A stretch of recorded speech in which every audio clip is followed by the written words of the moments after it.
I remember a few years ago, I was watching 60 Minutes, and Morley Safer was doing a segment on mentally disabled parents. He was interviewing a normal 8-year-old boy whose parents each had an IQ of somewhere around 64.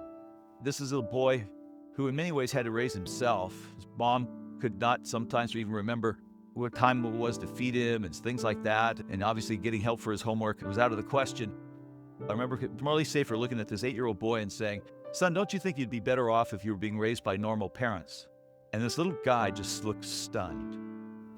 He was speechless for maybe a second or two, and then he just said one word. He said, "Why? Why would I want to be raised by anybody other than my mom and dad?"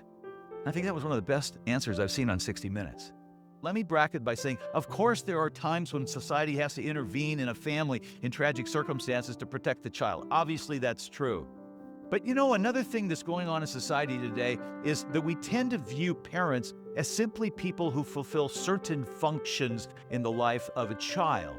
And they're pretty much interchangeable with anybody else who could perform those functions. So if you got the bases covered in a child's life, you can just kind of throw anybody in there who does a conscientious and effective job of fulfilling certain functions.